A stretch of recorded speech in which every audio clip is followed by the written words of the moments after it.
Well, good evening, everyone. I hope everybody's doing well.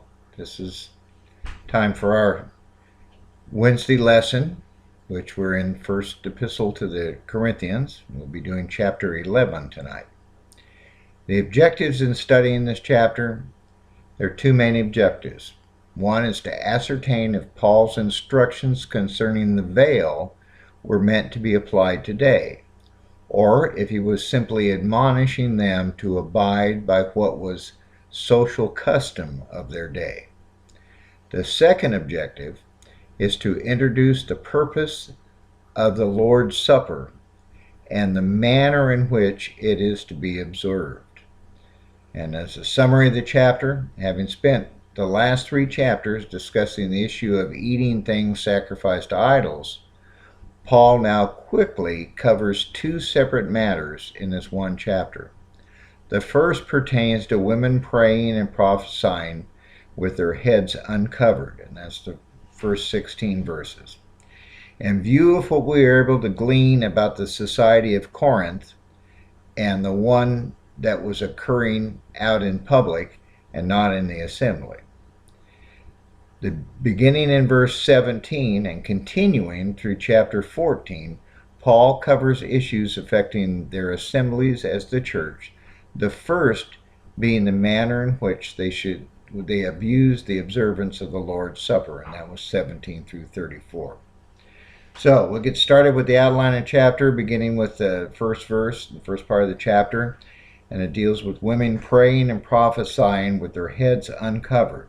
So there are some introductory remarks, a commendation for having kept the apostolic traditions delivered to them, a reminder concerning the proper line of authority, and then concerning praying and prophesying, every man who does so with his head covered dishonors his head, Christ.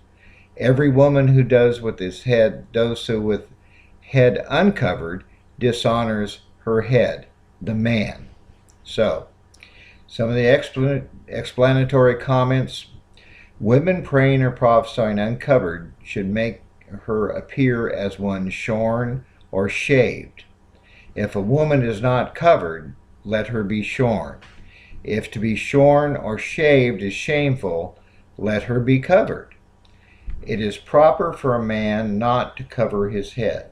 Man is the image and glory of God, while woman is the glory of man. Man did not come from woman, nor was created for woman. It's appropriate for a woman to have a symbol of authority on her head because of angels. This is not to say that the man is independent of the woman, especially in the Lord. Some interesting thoughts and interesting comments on this.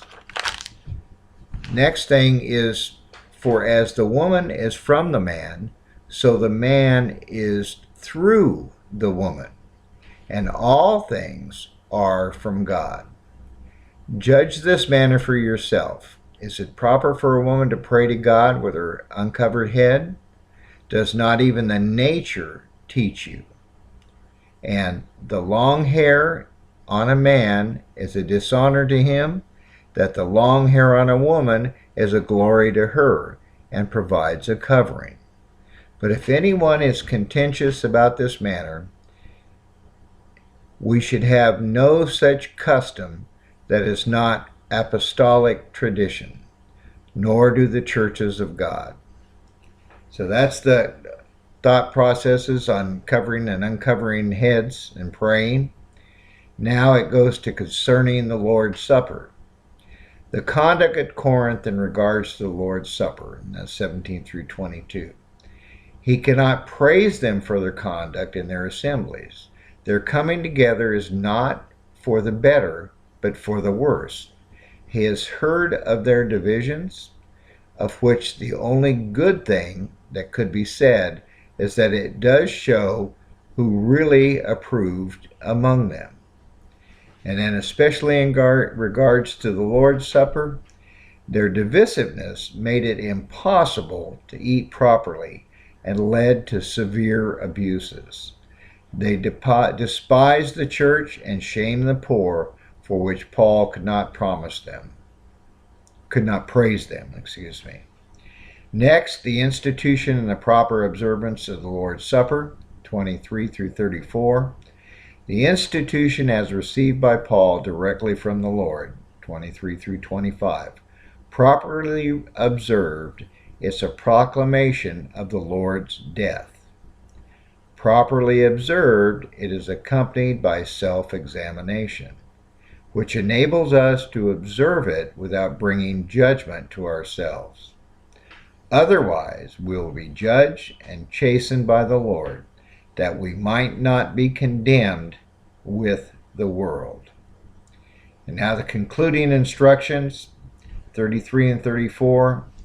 When you come together to eat the supper, wait for one another. If you are hungry, eat at home. Paul will have more to say when he comes to Corinth, was the last part of the verse 34. So he was going to speak to him more when he got to Corinth. So, let's look at the questions on this chapter. List the main points of the chapter. And the first point, of course, was women prophesying and praying with their heads uncovered. And concerning the Lord's Supper, which was the second half of the chapter. So for question 2, what does Paul commend the church at Corinth? Remembering him and keeping the traditions as he delivered to them. So what is the proper order of authority? First is God, next is Christ, next is man, and then next is woman. What evidence is there that Paul is discussing praying and prophesying out in public and not in the assembly? First, his commendation in verse 2, that they were keeping the apostolic traditions delivered to him. That's referring to in the assembly. His question in verse 13, they would have answered yes if they were being asked concerning women in religious assembly in Corinth. See the Expositor's Greek Testament. Okay? His remarks in verses 17 and 18, he at this point begins to address abuses in their assemblies. And then his commandments in 14, 34 through 37 concerning women in the assembly. So, what evidence is there that Paul is encouraging them to act in harmony with the customs of their day? Well, first, his comments in verses 5 or 6, arguing on the basis that if it is shameful. And then next, his appeal to propriety in verse 13, where he asks, is it proper?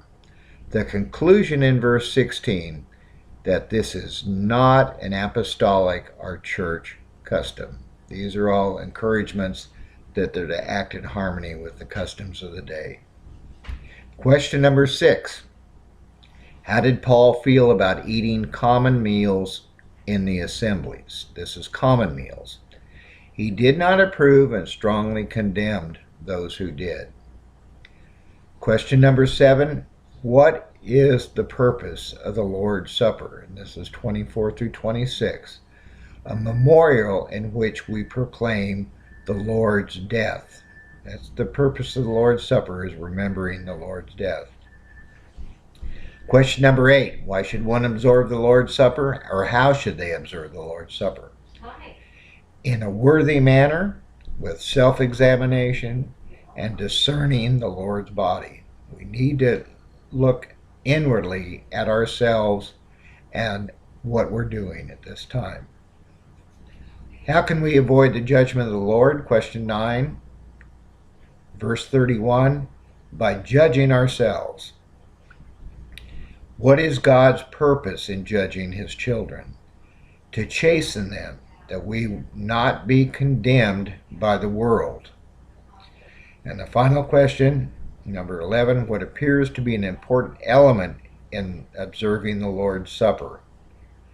And this is verse 33. It's also referred to in Acts 20 and 7. And that this is to be done together. This is something that the church does together. It's not an independent thing. You do it when you all assemble together on the first day of the week. Well, that's chapter 11. The discussion on the prayers and the head covering were pretty intense. And then the